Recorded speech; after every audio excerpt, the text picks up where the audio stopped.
बंधुगण जदि आपणकर मेष राशि तेबे आपण एही भिडियोटी को शेष पर्यंत निश्चय रूप से देखंतु। आजिर एही भिडियोटी आपण मानक पई बहुत गुरुत्वपूर्ण रहिबा पई जाउअछि।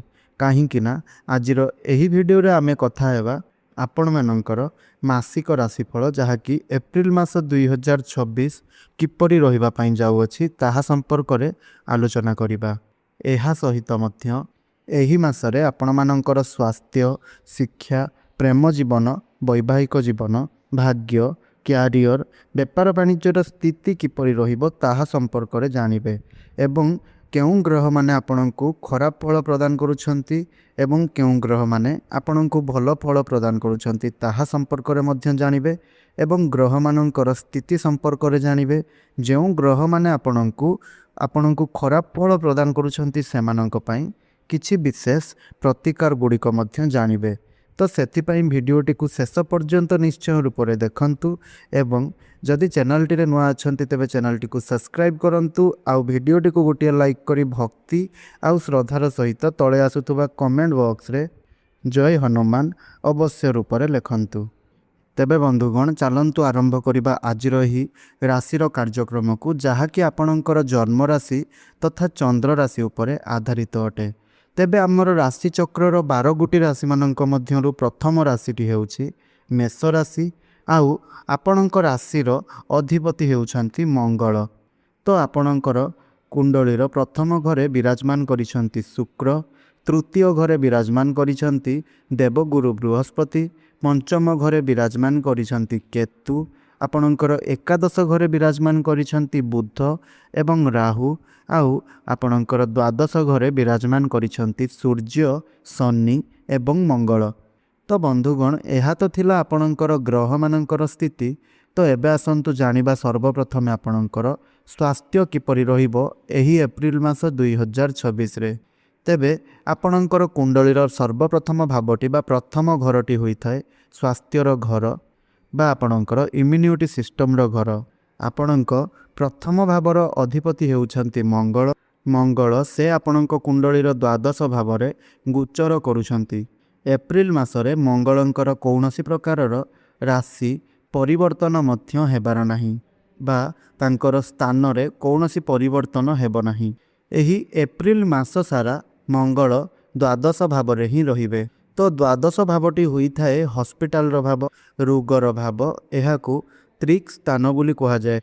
तेबे जेतेबेले आपणकर प्रथम भावर अधिपति द्वादश भावरे गोचर करिथांती एहा आपणकर रोग प्रतिरोधक शक्ति को अधिक करिथाए आउ एहा सहित मध्य आपणकर रोग प्रतिरोधक शक्ति को प्रभावित करिथाए एवं आपणकर इम्यूनिटी पावर डाउन हो जाइथाए। तेबे बंधुगण आपण माने ध्यान रखिबे जे जेतेबेले आपण दूर यात्रा करूछंती बाहर को यात्रा करूछंती सही समय रे आपण बाहर खाद्य को खाइबा ठारू अवॉइड करंतु आउ सेतेबेले आपण निज स्वास्थ्यर टिके विशेष भाव में जत्न नियंतु। एही समय रे आपणकर थंडा, काश, गला संक्रमण हेबार टिके अधिक संभावना देखा दउछि। एहा व्यतीत जेतेबेले आपण केउ आडे ट्रैवल करूछंती तो आपण सही समय रे शीघ्र थकापण मध्य अनुभव करि पारंती। सूर्य मध्य आपणकर द्वादश भावरे गोचर करूछंती जे कि आपणकर पंचम भावर अधिपति अटंती।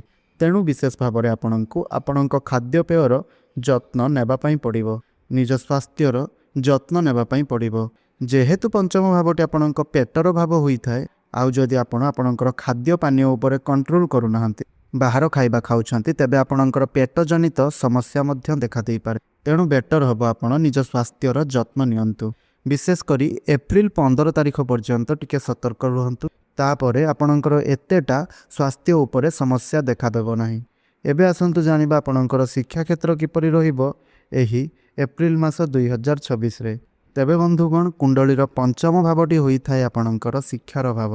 आपणक पंचम भावर अधिपति हेउछंती सूर्य। तेबे वर्तमान आपणकर पंचम भावरे गोचर करूछंती केतु।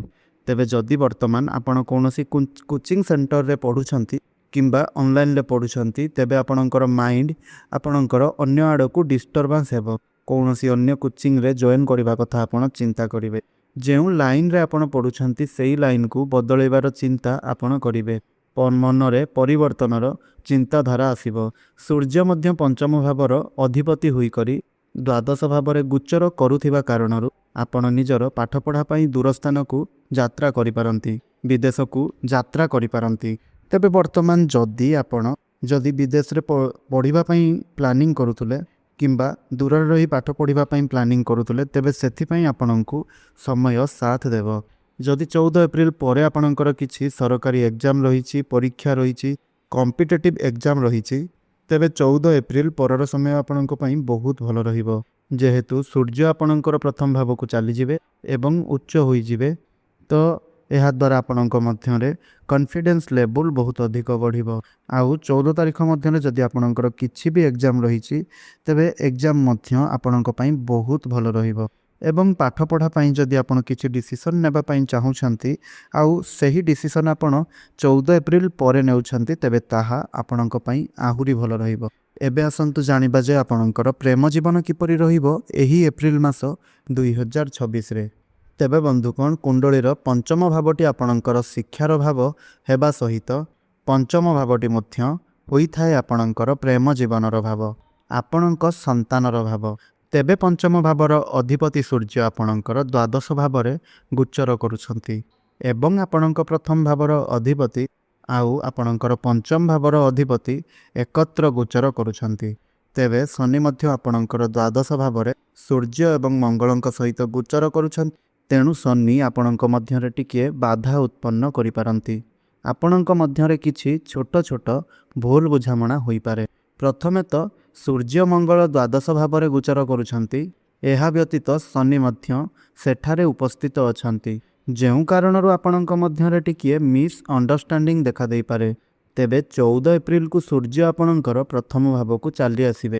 ତେଣୁ 14 ଏପ୍ରିଲ ପରେ ଆପଣ ଆପଣଙ୍କର ପ୍ରେମ ଜୀବନରେ ଏକ ସକାରାତ୍ମକ ପରିବର୍ତ୍ତନ ଦେଖିବାକୁ ପାଇବେ। ଆପଣଙ୍କ ମଧ୍ୟରେ ଅଣ୍ଡରଷ୍ଟାଣ୍ଡିଂ ଭଲ ରହିବ। ହେଲେ ଆପଣଙ୍କୁ ଆପଣଙ୍କର କ୍ରୋଧ ଉପରେ ନିୟନ୍ତ୍ରଣ ରଖିବା ପାଇଁ ପଡ଼ିବ। ଯେହେତୁ ସୂର୍ଯ୍ୟ ପ୍ରଥମ ଭାବରେ ଗୋଚର କରିବେ, ତେଣୁ ଆପଣଙ୍କ ଆଚରଣରେ ସାମାନ୍ୟ ଅହଙ୍କାରୀ ଆତ୍ମଭାବର ଗୋଚର ହୋଇପାରେ ବା ଦୃଷ୍ଟି ଗୋଚର ହୋଇପାରେ। ତେଣୁ ଆପଣଙ୍କୁ ଆପଣଙ୍କର ଏହିଭଳି ପ୍ରକୃତି ଉପରେ ନିୟନ୍ତ୍ରଣ ରଖିବା ପାଇଁ ପଡ଼ିବ। ଏବେ ଆସନ୍ତୁ ଜାଣିବା ଯେ ଆପଣଙ୍କର ବୈବାହିକ ଜୀବନ କିପରି ରହିବ ଏହି ଏପ୍ରିଲ ମାସ 2026ରେ। ତ ବନ୍ଧୁଗଣ, କୁଣ୍ଡଳୀର ସପ୍ତମ ଭାବଟି ହୋଇଥାଏ ଆପଣଙ୍କର ବୈବାହିକ ଜୀବନର ଭାବ, ଆପଣଙ୍କର ଜୀବନସାଥୀର ଭାବ। ଆପଣଙ୍କ ସପ୍ତମ ଭାବର ଅଧିପତି ହେଉଛନ୍ତି ଶୁକ୍ର, ଯିଏକି ଆପଣଙ୍କର ପ୍ରଥମ ଭାବରେ ଗୋଚର କରୁଛନ୍ତି ଏବଂ ଶୁକ୍ରଙ୍କର ଦୃଷ୍ଟି ତାଙ୍କର ନିଜ ଗୃହ ସପ୍ତମ ଭାବ ଉପରେ ରହୁଛି। ତେବେ ନିଶ୍ଚିନ୍ତ ଭାବରେ ଆପଣଙ୍କର ବୈବାହିକ ଜୀବନ ବହୁତ ଭଲ ରହିବ। 19 ଏପ୍ରିଲକୁ ଶୁକ୍ର ଆପଣଙ୍କର ଦ୍ୱିତୀୟ ଭାବରେ ପ୍ରବେଶ କରିବେ। ଏଠାରେ ମଧ୍ୟ ଶୁକ୍ରଙ୍କର ସ୍ଥିତି ବହୁତ ଭଲ ରହିବ। ଶୁକ୍ର ନିଜର ସ୍ୱଘରେ ଉଚ୍ଚସ୍ଥ ହୋଇଯିବେ, ଯାହାଫଳରେ ଆପଣଙ୍କୁ ଆପଣଙ୍କ ଜୀବନସାଥୀଙ୍କ ଠାରୁ ସମର୍ଥନ ମିଳିବ। ଆର୍ଥିକ କ୍ଷେତ୍ରରୁ ହେଉ କିମ୍ବା ବ୍ୟକ୍ତିଗତ ଜୀବନରୁ ଆପଣଙ୍କର ଜୀବନରେ କିଛି ସକାରାତ୍ମକ ଘଟଣା ଘଟିପାରେ। ଯେହେତୁ ସପ୍ତମ ଭାବର ଅଧିପତି ଆପଣଙ୍କର ଦ୍ୱିତୀୟ ସ୍ଥାନରେ ଗୋଚର କରିବେ, ତେଣୁ ଆପଣଙ୍କ ଜୀବନସାଥୀଙ୍କର ଉନ୍ନତି ମଧ୍ୟ ହୋଇପାରେ। ଆପଣଙ୍କ ଜୀବନସାଥୀଙ୍କ ତରଫରୁ ଆପଣଙ୍କୁ କିଛି ଶୁଭ ଖବର ମିଳିପାରେ। ତାଙ୍କର ପର୍ସନାଲ ଏବଂ ପ୍ରଫେସନାଲ ଲାଇଫ୍ରେ ଆପଣ ଗ୍ରୋଥ୍ ଦେଖିବା ପାଇଁ ପାଇବେ। ଆପଣଙ୍କ ପ୍ରତି ତାଙ୍କର ଭଲ ପାଇବା ମଧ୍ୟ ବଢ଼ିବାକୁ ଲାଗିବ। ଏପ୍ରିଲ 19 ପରେ ଏହିଭଳି ସବୁ ସକାରାତ୍ମକ ପରିବର୍ତ୍ତନ ଆପଣ ଦେଖିବା ପାଇଁ ପାଇବେ। 19 ତାରିଖ ପୂର୍ବରୁ ମଧ୍ୟ ସମୟ ଆପଣଙ୍କ ପାଇଁ ବହୁତ ଭଲ ରହୁଛି। ତେବେ ମୋଟାମୋଟି ରୂପରେ ଦେଖିବା ପାଇଁ ଗଲେ ଏପ୍ରିଲ ମାସ ସାରା ଆପଣଙ୍କ ପାଇଁ ବହୁତ ଭଲ ରହିବ। ଦୁଇ ଜଣ ଆପଣ ମିଶି କିଛି ବଡ଼ ଡିସିସନ୍ ନେଇପାରନ୍ତି, କେଉଁ ଆଡ଼େ ବୁଲିବା ପାଇଁ ଯାଇପାରନ୍ତି କିମ୍ବା କୌଣସି ବଡ଼ ଜିନିଷ ଆପଣ ଏକାଠି ମିଶି କିଣାକିଣି କରିପାରନ୍ତି। ଏବେ ଆସନ୍ତୁ ଜାଣିବା ଆପଣଙ୍କର ଭାଗ୍ୟ କିପରି ରହିବ ଏହି ଏପ୍ରିଲ ମାସ 2026ରେ। ତେବେ ବନ୍ଧୁଗଣ, କୁଣ୍ଡଳୀର ନବମ ଭାବଟି ହେଉଛି ଭାଗ୍ୟର ଭାବ, ଆଉ ଆପଣଙ୍କର ନବମ ଭାବର ଅଧିପତି ହେବା ସ୍ୱାମୀ ହେଉଛନ୍ତି ଦେବଗୁରୁ ବୃହସ୍ପତି। ଗୁରୁ ଆପଣଙ୍କର ତୃତୀୟ ଭାବରେ ଗୋଚର କରୁଛନ୍ତି, ଆଉ ଗୁରୁଙ୍କର ଦୃଷ୍ଟି ଆପଣଙ୍କର ନବମ ଭାବ ଉପରେ ହିଁ ରହୁଛି। ଏହା ବ୍ୟତୀତ ଗୁରୁ ମଧ୍ୟ ଆଗକୁ ନିଜର ରାଶି ପରିବର୍ତ୍ତନ କରି ଚତୁର୍ଥ ଭାବକୁ ଗୋଚର କରିବେ। ତାହା ଆପଣଙ୍କ ପାଇଁ ମଧ୍ୟ ଅତ୍ୟନ୍ତ ଲାଭଦାୟକ ସାବ୍ୟସ୍ତ ହେବ। ତ ସମସ୍ତ ଭାଗ୍ୟ ଆପଣଙ୍କର ଅନୁକୂଳ ରହୁଛି। ଶନି ମଧ୍ୟ ଏଠାକୁ ଦୃଷ୍ଟି ଦେଉଛନ୍ତି। ଶନିଙ୍କର ପ୍ରଥମ ଦୃଷ୍ଟି ଆପଣଙ୍କର ଭାଗ୍ୟ ଭାବ ଉପରେ ରହୁଛି। ତେଣୁ ଆପଣଙ୍କର ବିଳମ୍ବ ହେଉଅଛି। ଯେହେତୁ ଆପଣଙ୍କ କୁଣ୍ଡଳୀରେ ବର୍ତ୍ତମାନ ଶନି 7.5 ଚାଲୁଅଛି, ଆଉ ଶନି 7.5ର ପ୍ରଥମ ପର୍ଯ୍ୟାୟ ଦେଇକରି ଆପଣ ଗତି କରୁଛନ୍ତି। ତେଣୁ ଆପଣ ମନେ ରଖିବା ଗୁରୁତ୍ୱପୂର୍ଣ୍ଣ ଯେ ଶନି ସମସ୍ତଙ୍କ ପାଇଁ ସମାନ ପ୍ରଭାବ ଦେଇନଥାନ୍ତି। ତାଙ୍କର 3ଟି ପ୍ରଭାବ ରହିଅଛି। ପ୍ରଥମ ପ୍ରଭାବ ଆପଣଙ୍କର ଜନ୍ମକୁଣ୍ଡଳୀରେ ଶନିଙ୍କର ସ୍ଥିତି କିପରି ରହିଅଛି। ଦ୍ୱିତୀୟ ପ୍ରଭାବ ଆପଣଙ୍କର ଜନ୍ମକୁଣ୍ଡଳୀର ସାମୂହିକ ଅବସ୍ଥା କ'ଣ, ବିଶେଷ କରି ଆପଣଙ୍କର ଲଗ୍ନ, ଆପଣଙ୍କର ଭାଗ୍ୟଘର ଏବଂ ଭାଗ୍ୟଘରର ଅଧିପତି କେଉଁ ସ୍ଥିତିରେ ଅଛନ୍ତି। ତୃତୀୟରେ ଆପଣଙ୍କର ସାମୂହିକ କର୍ମ, ଆପଣଙ୍କର କାର୍ଯ୍ୟର କୋଣ। ଆମର କାର୍ଯ୍ୟ ଏବଂ ଆମର କର୍ମ ଦ୍ୱାରା ଜୀବନରେ ଆମେ ସବୁକିଛି ପାଇଥାଉ। ଏହା ମନେ ରଖନ୍ତୁ, କର୍ମ ହେଉଛି ସର୍ବୋତ୍ତମ। କର୍ମ ହିଁ ଆମର ଭାଗ୍ୟ ଗଠନ କରେ। କର୍ମ ହେଉଛି ସର୍ବୋଚ୍ଚ। ତେଣୁ ଯେପରି କୁହାଯାଉଛି ଶନି ପର୍ଯ୍ୟାୟ ଆପଣଙ୍କ ରାଶିରେ ବର୍ତ୍ତମାନ ସକ୍ରିୟ ରହିଛି, ଆଉ ଶନି ଆପଣଙ୍କର ଭାଗ୍ୟ ଭାବ ଉପରକୁ ହିଁ ଦେଖୁଛନ୍ତି। ତେଣୁ ଆପଣଙ୍କ ଭାଗ୍ୟରେ କିଛିଟା ବିଳମ୍ବ ହେବ, ଆଉ ଜିନିଷ ଗୁଡ଼ିକ ଧୀରେ ଧୀରେ ବାସ୍ତବରେ ପରିଣତ ହେବ। ବିଶେଷ କରି ଗୁରୁ ମଧ୍ୟ ଦିଗ ନିକ୍ଷେପ କରୁଛନ୍ତି। ତେଣୁ ଜୁନ୍ 2 ପରେ ଆପଣଙ୍କର ବିଶେଷ ପରିବର୍ତ୍ତନ ହେବ। ଯଦିଓ ବର୍ତ୍ତମାନ ସମୟରେ ଟିକିଏ ବିଳମ୍ବ ହୋଇପାରେ, କିନ୍ତୁ ଆଗାମୀ ଦିନରେ ନିଶ୍ଚିନ୍ତ ରୂପରେ ତାହାକୁ ଆପଣ ହାସଲ କରିପାରିବେ। ଯଦି କିଛି ବି ବଡ଼ ଷ୍ଟେପ୍ ନେଉଛନ୍ତି, ତେବେ ସେଥିରେ ଆପଣ ପ୍ରକୃତରେ ଆଗକୁ ବଢ଼ିପାରିବେ। ସେମିତି କିଛି ବଡ଼ ବାଧା ଦେଖାଯାଉନାହିଁ, କିନ୍ତୁ ଏଥିରେ ଟିକିଏ ସମୟ ଲାଗିବ, ଟିକିଏ ବିଳମ୍ବ ଲାଗିବ। ଏବେ ଆସନ୍ତୁ ଜାଣିବା ଆପଣଙ୍କର କ୍ୟାରିୟର କିଭଳି ରହିବ ଏହି ଏପ୍ରିଲ ମାସ 2026ରେ।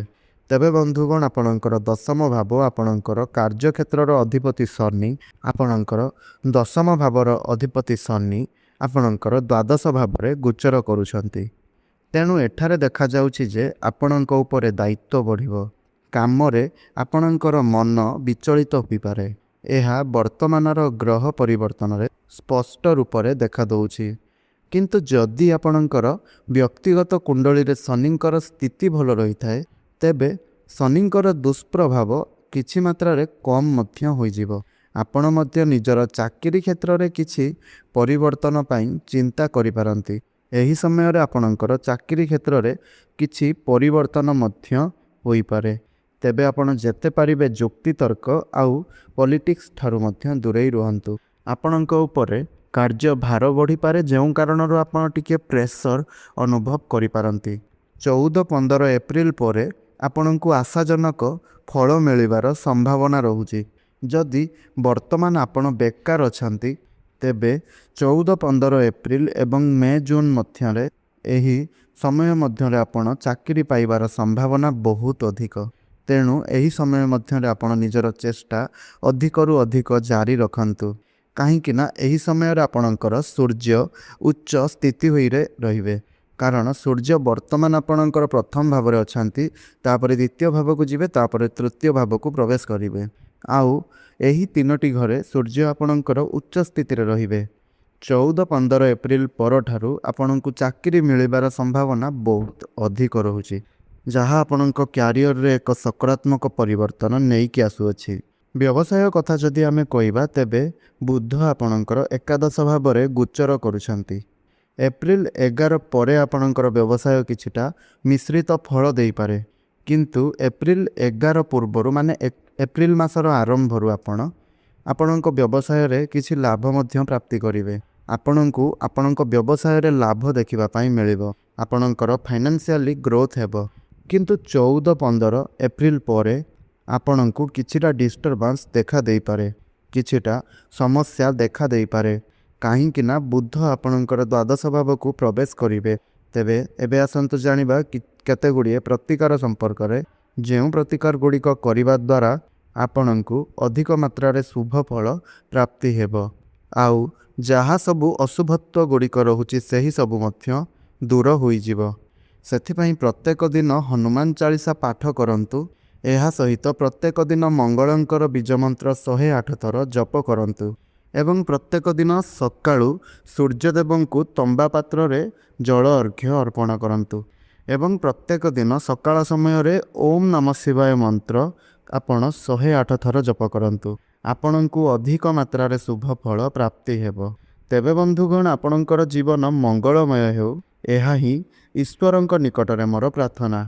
ଧନ୍ୟବାଦ।